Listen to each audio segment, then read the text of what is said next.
Growing up, I was always the one they looked at with pity or worse, with disappointment. My mother used to sigh whenever relatives asked about me. "She's still figuring things out," she would say, forcing a smile that never reached her eyes.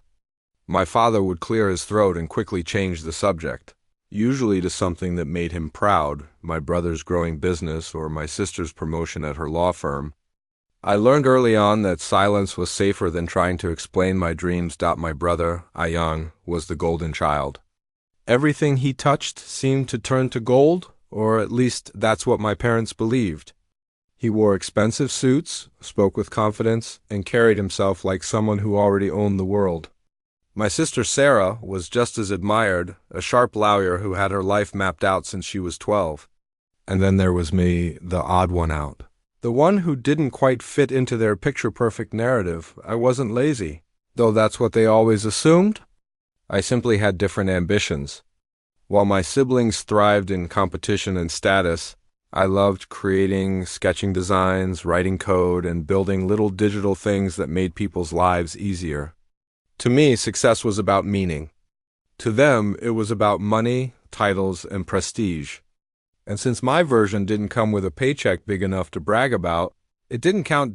Dinner conversations in our house always felt like report cards. Ayaan would talk about his latest contracts. Sarah would mention her high-profile clients, and my parents would nod proudly. When it came to me, there was always a pause, the kind that made you feel smaller than you already did. "So, what are you doing these days?" My mother would ask, even though she knew. And when I mentioned my small freelance projects or my attempt to build an app, they would exchange that familiar glance, the one that said, "She's still wasting time." Sometimes the mockery came dressed as advice. "You're too soft for the real world," Ayaan would tell me with a smirk. "You can't survive on dreams," Sarah added once, her tone clipped and final. My father's voice was the harshest, not in volume but in truth. "We gave you every opportunity," he said one evening after yet another lecture about responsibility. "But you just don't have the drive. Not everyone is cut out for success, and that's okay as long as you understand your limits." Those words burned, but I said nothing. Because deep down, I believed them, at least for a while. When you hear something long enough, it starts to sound like truth. So I learned to shrink myself. I stopped talking about my projects, stopped defending my choices. I smiled when they mocked me, laughed when they called me the dreamer, and quietly worked late into the night on my laptop, chasing something they couldn't see. It wasn't fame or approval I wanted, it was freedom. Freedom to prove that I wasn't useless, that I didn't need to fit into their narrow idea of success. Still, there were nights when their words echoed too loudly. I'd stare at the ceiling and wonder if maybe they were right, maybe I really was the failure of the family. But every morning, when I turned on my computer and saw a tiny spark of progress, a new line of code that worked, a design that finally looked perfect, I found strength again. They didn't know it, but their constant doubt had done something unexpected. It hadn't broken me. It had built me, because when you're the black sheep, you learn to survive without applause. And one day, that silence becomes your greatest advantage. It was my father's birthday. The kind of day that always brought the whole family together. My mother had spent the entire week preparing, making sure every detail was perfect, the menu, the decorations, even the seating arrangement. I could tell she wanted everything to look respectable for the guests. After all, appearances meant everything to her. When I arrived, the house was already buzzing with laughter. My brother Ayaan stood near the dining table, surrounded by uncles and family friends, telling some story about his latest business deal. Everyone listened with admiration, nodding, smiling, praising. My sister Sarah sat elegantly on the couch, her phone in one hand and a glass of juice in the other. Wearing the confidence of someone who knew she was admired, I walked in quietly, holding the small box I had wrapped for my father's gift, a hand-carved pen with his initials. It wasn't expensive, but it was thoughtful. I had spent hours finding it. Yet, when I handed it to my mother to place on the gift table, she gave a polite smile that didn't reach her eyes. "You didn't have to, dear," she said softly. "Ayaan and Sarah already got your father something special." Translation: Yours probably won't matter. I took a seat at the corner of the dining table, unnoticed for a while. Conversations flowed around me about stock markets, new cars, vacations, and success stories. Every sentence felt like a reminder of how out of place I was. I tried to join in once, mentioning a small project I was working on, an app that had recently gained a few thousand users. But before I could finish, Ayan chuckled. "Oh, come on," he said, loud enough for everyone to hear. "You and your little projects. Do they even make money?" A few people laughed awkwardly. My cheeks burned, but I forced a smile. Sarah, trying to soften the moment but only making it worse, added, "She's creative, Ayan. Not everyone's meant for the business world. We need dreamers too, right?" They all laughed again, this time lighter, as if she'd said something funny and harmless. I looked down at my plate, the food suddenly tasteless. It was a familiar pattern. Every gathering ended the same way. I was the family's entertainment, their gentle reminder of what not to be. Dinner continued. And the more they drank, the freer their words became. My father, tipsy but cheerful, began to reminisce about how proud he was of his children, and when he reached my name, he hesitated. "Well," he said after a pause, "our little one here is still figuring things out, but she has a good heart. Right, sweetheart?" Everyone nodded in agreement, like that was the most generous compliment I could possibly earn. A good heart, as if that made up for being unsuccessful. I wanted to say something to remind them that success comes in more forms than money or titles. But my voice caught in my throat. What was the point? They wouldn't listen. They never did, instead. I watched as Ayan presented my father with a luxury watch and Sarah handed him a framed plaque of his favorite quote. My father beamed with pride, hugging them tightly. When it was time for my small box, he opened it, smiled politely, and set it aside without a word. That's when it hit me. No matter what I did, I would always be the background in their story. The useless daughter who never quite measured up. But that night, as I watched them bask in their own glory, something inside me changed. I wasn't angry, not yet. I was just done. Done waiting for their approval. Done trying to fit into their narrow idea of worth. They saw weakness in my silence, but they were wrong. Because beneath that quiet smile, I was already planning something they could never imagine. And soon, the same family that mocked me would see exactly who the useless one really was. The tension had been building for years, but I never imagined it would all snap so suddenly, and so publicly. It happened 2 weeks after my father's birthday dinner. My brother Ayan invited the entire family, along with a few of his business associates, to celebrate his latest milestone, the expansion of his company into a new city. I almost didn't go. I told myself I'd stay home, avoid the same cycle of comparison and ridicule. But my mother insisted. "It's important for family to show support," she said, her tone leaving no room for refusal. So I went. The event was lavish, all glass, gold, and glitter.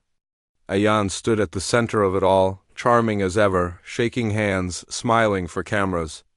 My sister was there too, dressed in designer clothes, chatting effortlessly with people who spoke the same language of power and ambition. I felt out of place from the moment I arrived. I wore a simple blue dress, not because I couldn't afford more, but because it felt real, comfortable, but surrounded by silk, champagne, and practiced smiles. I felt invisible again. When the speeches began, I stood quietly in the back, clapping when everyone else did. Then came Ayan's turn. He grabbed the microphone, thanked the guests, and began his usual performance, jokes, charm, humble brags. The crowd loved him. And then he made the joke. "I guess every family has that one sibling who doesn't quite get it," he said, glancing in my direction with a smirk. "You know, the dreamer, the artist, the unemployed philosopher." Laughter erupted around the room. My mother looked uncomfortable but didn't stop him. My father just sipped his drink, pretending not to hear. Sarah smiled weakly, but even she didn't defend me. I stood frozen, heat crawling up my neck. The laughter felt like it was echoing inside me, burning through every fragile piece of pride I had left. For years I had tolerated their condescension in private, but this was different.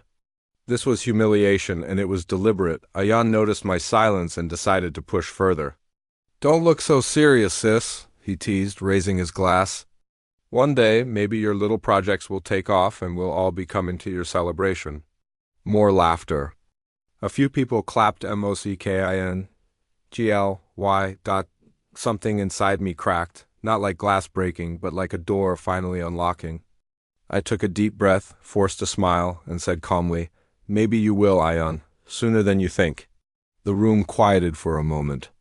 My tone wasn't angry, just steady, certain. He blinked, unsure how to respond. "Sure," he said, laughing awkwardly. "We'll see."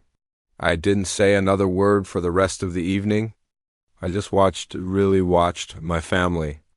How they thrived on appearances, how validation was their currency, and how they couldn't see past their own reflection long enough to notice who I had become. That night, as I drove home, my hands trembled on the steering wheel, not from sadness, but from resolve. I realized something crystal clear. I had spent my entire life trying to prove myself to people who had already decided I was worthless. And maybe that was my biggest mistake. They thought my silence meant weakness. But in truth, it was preparation. I was done waiting for their approval. I was done shrinking myself to fit their expectations. That was the night. I decided they would see who I really was, not through words, but through results. They wanted to laugh at me. Fine, let them. Because soon, they wouldn't just know my name, they'd depend on it. People often assume that silence means surrender, but mine was strategy. What my family never realized was that while they were busy laughing at my useless dreams, I was building something they could never imagine. It started small, almost accidentally. Years ago, after college, when I couldn't find a job that matched what I loved, I decided to create my own path. I had always been fascinated by how technology could solve everyday problems, especially for people who didn't have the resources big companies took for granted. So, while my siblings chased promotions and profits, I started building small websites for local shops, digital tools for teachers, and mobile apps for people who needed simple solutions. No one took it seriously. My mother would peek into my room and frown when she saw me glued to my laptop at 2 a.m. "You'll ruin your eyes," she'd scold. "Why don't you just find a proper job like your sister?" My father stopped asking what I was working on. To them, I was just wasting time in front of a screen, but I wasn't wasting time. I was learning.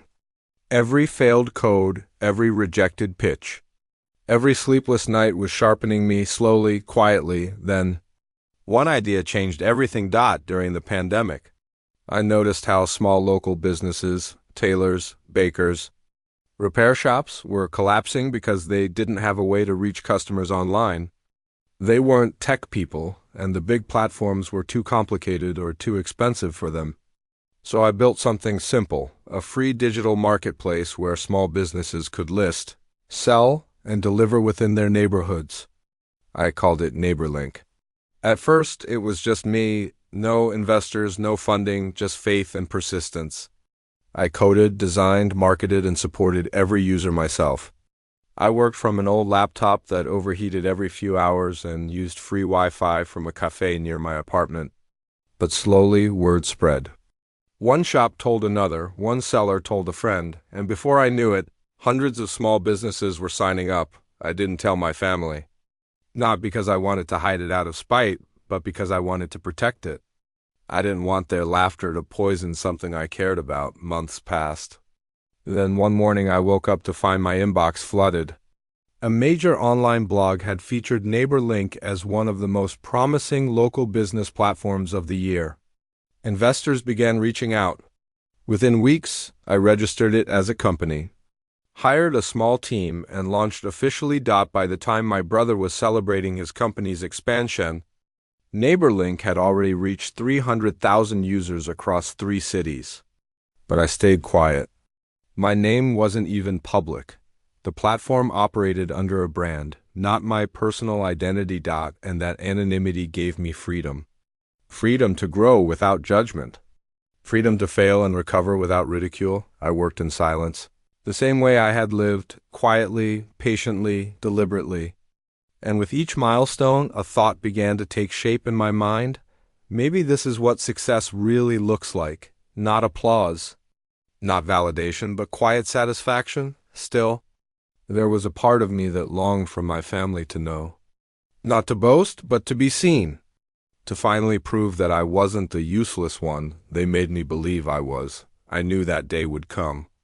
And when it did, I wanted it to be on my terms, not through confrontation, but through undeniable truth, because when the truth finally comes out, it doesn't shout. It shines. Success has a strange way of testing people. Some grow humble, others grow blind. For years, my family had lived in a bubble of pride, convinced that their achievements were untouchable. But life has a habit of balancing the scales when you least expect it. It started with my brother, Ayan. His business, once the pride of the family, began to crack. I first heard whispers through mutual acquaintances, unpaid loans, delayed projects, clients pulling out. I didn't think much of it at first. Every business goes through ups and downs. But soon, the news became impossible to ignore. One morning, my phone buzzed with messages. Did you hear about Ayan's company? One text read, "There's a fraud investigation." Fraud. That word echoed in my head for hours. Later that evening, I visited my parents' house. The atmosphere was nothing like the glittering dinners and laughter-filled gatherings I was used to. My mother sat on the sofa, her face pale, clutching her phone. My father was pacing back and forth, muttering to himself. Ayan wasn't there. What happened? I asked carefully. My father's voice was sharp. The media blew everything out of proportion. Some accounting errors, that's all. Ayan's handling it. But my mother's eyes told a different story. They froze his accounts, she whispered. Investors are pulling out. He might lose everything. For a moment, I didn't know what to say. The brother who had once mocked me for being jobless was now on the verge of bankruptcy. I felt a mix of emotions, pity, shock, and something else I couldn't quite name. Then came Sarah's turn. Just 2 weeks later, her law firm was hit by a scandal involving one of her clients. She wasn't directly responsible, but guilt by association was enough. She was asked to take a break until the matter cleared. In other words, she was suspended. It was like watching dominoes fall in slow motion. The same people who had built their lives around perfection and reputation were now being stripped of it. Meanwhile, my parents' savings were tangled in both Ayan's company and Sarah's firm.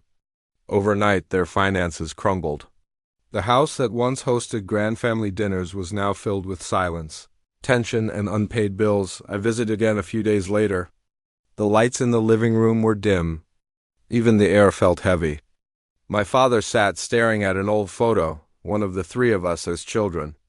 "I did everything for you kids," he murmured. "And now look at us." I wanted to tell him that this wasn't the end, that sometimes losing everything can lead you to what really matters. But I held my tongue. I knew they weren't ready to hear that. Not yet. Then my mother looked at me, her voice trembling. If only someone could help Ayan get back on his feet. He just needs an investor. A partner. Someone with resources? Her. Words hung in the air like smoke. Resources. The irony almost made me laugh. The same family that once mocked me for not having a real job now needed help from exactly the kind of person they never believed I could become, but I stayed quiet. Because deep down, I already knew the truth, the kind of truth that changes everything. A few of Ayan's associates had reached out to NeighborLink, hoping for a partnership to rebuild his logistics network. They didn't know that the company they were trying to approach belonged to me. The universe, it seemed, had a sense of humor. And soon my family would see it too. The irony of life is that sometimes the people who once dismissed you end up knocking on your door. Without even knowing it. It was a quiet Wednesday morning when my assistant, Rafiq, walked into my office holding a file. "There's a new proposal," he said, placing it on my desk. "A company called Tech Logistics wants to collaborate with us. They're offering to integrate our delivery system with their network to help small businesses ship faster." I froze. Tech Logistics for a moment. I thought it might be a coincidence, a name that just happened to sound like my brother's, but as I flipped open the file and saw the logo, My heart stopped. It was his company, the one that was barely holding itself together after months of losses and scandal. I leaned back in my chair, letting the weight of the moment sink in. My brother, the same man who had once called me the family embarrassment, was now unknowingly seeking help from me. Rafiq continued, unaware of my inner storm. Their proposal's decent, but their finances are a mess. If we partner with them, we'd have to take a majority stake to protect our interests. Should I schedule a meeting? I nodded slowly. Yes, I said. Set it up. I'd like to meet them personally. He looked surprised. Personally? You've never handled these directly. I smiled faintly. This one's, special. A week later, I walked into the conference room of NeighborLink's downtown office, the air crisp with anticipation. My team had already prepared everything, the slides, the financial projections, the documents. And then the door opened. Ayan walked in. He looked different, thinner, tired, his usual arrogance replaced by strain. He smiled politely, not recognizing me at first in my professional setting, dressed in a sleek suit, seated at the head of the table. But when our eyes met, confusion flickered across his face. Wait. He began, the founder and CEO of NeighborLink. I finished for him, my voice calm but steady. Welcome, Ayan. The room went silent. Even Rafiq glanced between us, realizing this was not just another meeting. Ayan blinked, his mouth slightly open. You run this? I nodded. For the past 3 years. He laughed nervously. You're kidding, right? You? The one who... He stopped himself, the words dying in his throat. I leaned forward. The one who was wasting time with little projects? Yes, that's me. For the first time in my life, my brother didn't have a comeback. He looked stunned, maybe even ashamed. He opened the file again as if reading it could make sense of what he'd just heard. This company, I continued, has helped over 100,000 small businesses survive and grow. We've expanded to 6 cities now. And we're considering helping yours if the terms make sense. He swallowed hard. I didn't know. I know you didn't, I said softly. You never asked. There was no anger in my tone, no bitterness, just truth.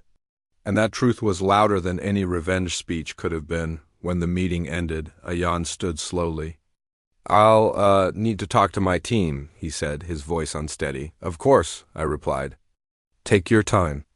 We'll be here when you're ready. As he walked out, I saw something in his eyes I had never seen before, respect. Or maybe fear. That evening, my phone buzzed. It was a message from him. We need to talk. Mom and Dad should hear this too.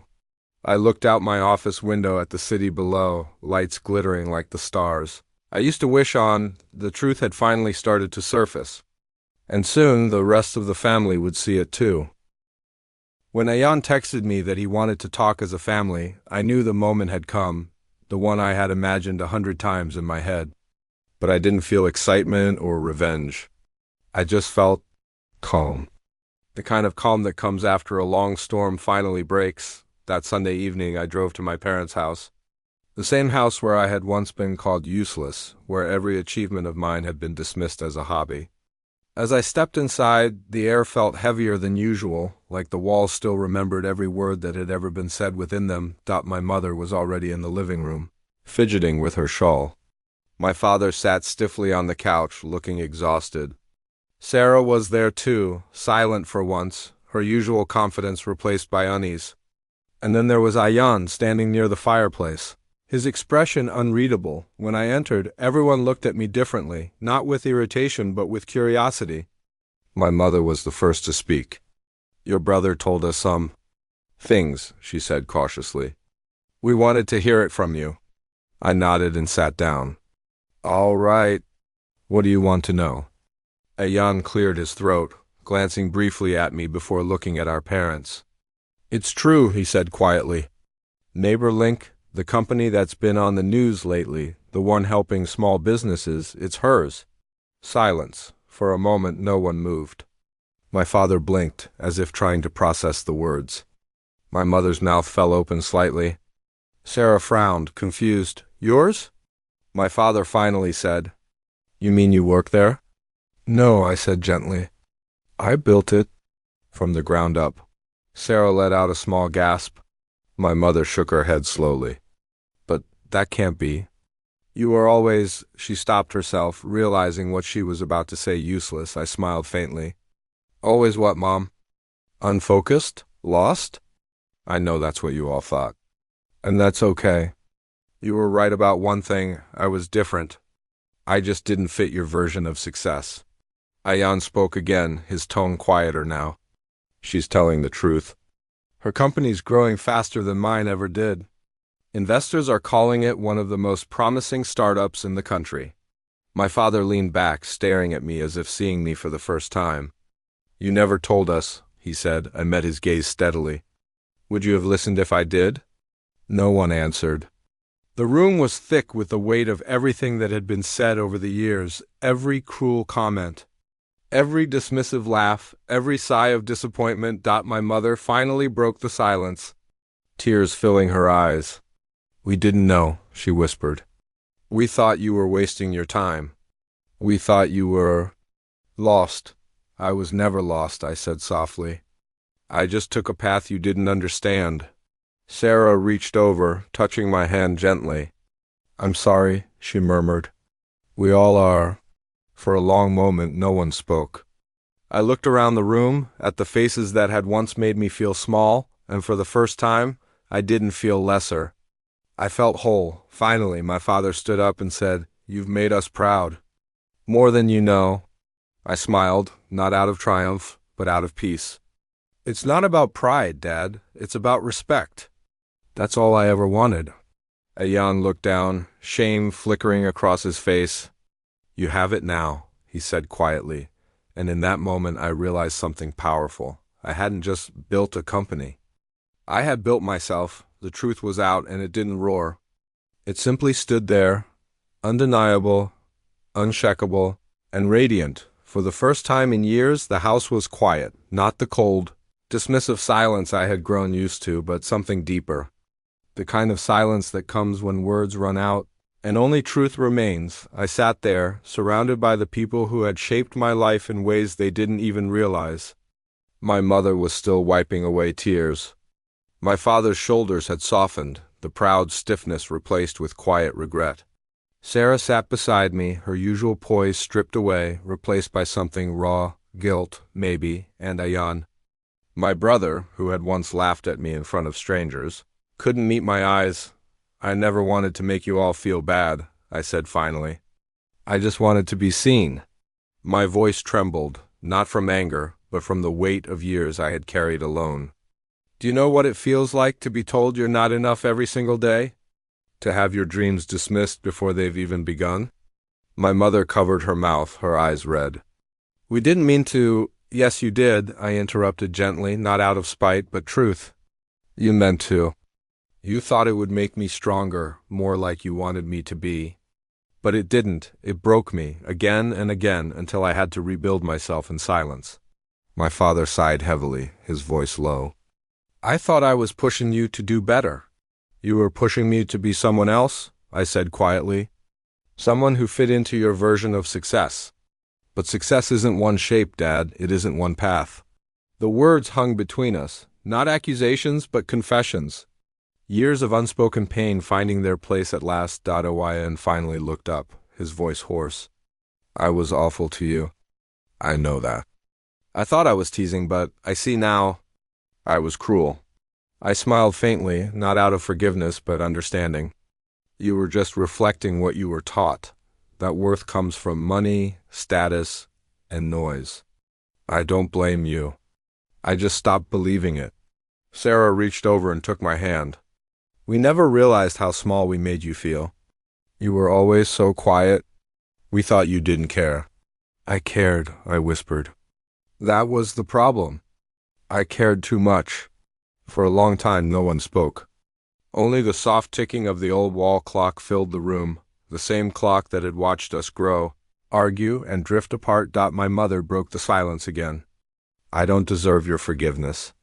I shook my head. This isn't about forgiveness, Mom. It's about understanding.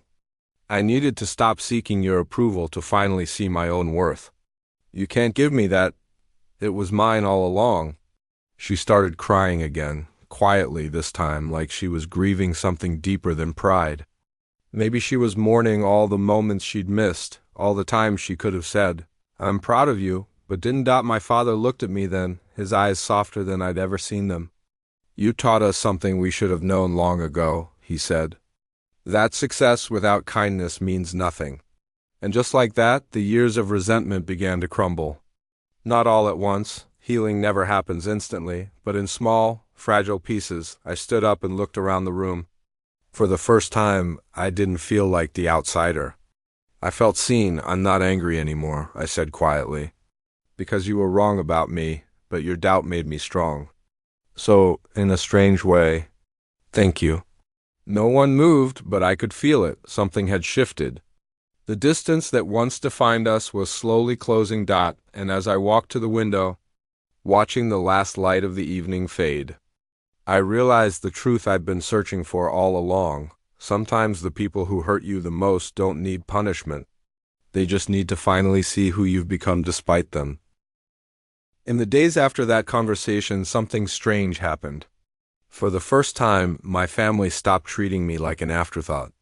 They called to ask how I was doing, not what I was doing. My father even sent me an awkward message one morning that simply read, "Proud of you." It was just 3 words, but I stared at them for a long time. Still, the situation was far from resolved. Ann's company was on the brink of collapse, and with most of my parents' savings tied up in his investments, the family's finances were unraveling fast. Sarah's suspension meant she wasn't bringing in any income either. For years, they had stood tall on a foundation of pride, and now it was crumbling beneath them. One evening, Ayan came to see me at my office. He looked different, not the confident, nodding man I'd always known, but someone humbled by reality. He sat across from me, his hands restless on his knees. "I don't even know how to ask this," he said finally, "but we need help. My employees haven't been paid in weeks. If I can just get one more investor, we might survive." I listened quietly, watching him struggle with the words. There was no arrogance left in his tone, only desperation. "And you're asking me?" I said softly. He nodded. "I know I don't deserve it. After everything I said to you, after how I treated you, I wouldn't blame you if you said no. But I had to ask." For a long time I didn't reply. I could feel the younger version of myself, the one who had sat at family dinners, mocked and invisible, wanting to say no, to let him taste the same helplessness he'd once made me feel. But another part of me, the woman I had become, knew that revenge was too small a victory. "I'll help," I said finally. His head shot up, disbelief written all over his face. "You will?" "Yes," I said. "But not as your sister, as an investor. A partner. If I'm going to put NeighborLink's name behind your company, I need control. Transparency, no shortcuts, no ego." He nodded quickly. "Whatever terms you want." I leaned forward. "Then consider this your second chance, Ayan. Don't waste it." He exhaled shakily, his eyes glassy. "Thank you," he whispered. "You have no idea what this means." But I did. Because years ago I had dreamed of this, not of power but of respect. Of being seen not as the weak one, but as the one strong enough to lift others even after they'd tried to break her. Over the next few weeks, I helped restructure Ayan's company using NeighborLink's network to stabilize his logistics operations. It wasn't easy. There were tense meetings, tough decisions, and moments when I almost walked away. But something unexpected happened through the process. We started working together. For the first time, he listened. He valued my opinion. Sarah soon found her footing again, joining me in handling NeighborLink's legal affairs. Even my parents began volunteering at local community events inspired by our platform. Slowly, the family that once mocked me started rebuilding, not with pride, but with humility. One evening, as we all sat together for dinner, my father raised his glass. "To second chances," he said softly, "and to the daughter who taught us what success really means." I smiled, feeling something warm stir in my chest. I wasn't doing this to prove them wrong anymore. I was doing it because I'd finally learned that true strength isn't about revenge. It's about grace. They had called me useless once. But now, sitting there among them, I realized I had become the glue holding them together, and that not money, not power was the real success I had been chasing all along. 6 months passed. The house that once echoed with harsh words and quiet judgment now felt different, warmer, softer, alive. My parents had stopped comparing, stopped criticizing. They had started listening. Sometimes that was all I'd ever wanted. Ian's company had survived. Barely at first, but with steady effort and guidance, it began to grow again. He still called me for advice every other day, but this time he asked with respect. Not obligation, not guilt, just genuine appreciation. And every time he thanked me, I saw in his eyes something I'd never seen before. Pride that wasn't built on competition. Sarah had found her own redemption, too. She used her legal background to build NeighborLink's new initiative, the Uplift program, offering small grants and free legal aid to struggling families. Watching her work reminded me of how different we all were, yet how much stronger we could be together. One evening, as I stood on my apartment balcony overlooking the city lights, my mother called. Her voice was calm, filled with something that used to be rare for her, gratitude. "Your father and I were talking," she began softly, "about how wrong we were, about how much you've taught us." I smiled. "You already said that, Mom." "No," she said. "This time I want you to hear it properly." She paused, her voice trembling slightly. "You weren't the useless one, darling. We were for not seeing you for who you truly were." For a moment I couldn't speak. Tears welled up, but not from sadness, from release. The kind that comes when an old wound finally closes. "Thank you," I whispered. "That means more than you know." After the call, I stood there for a long while, letting the cool breeze brush against my face.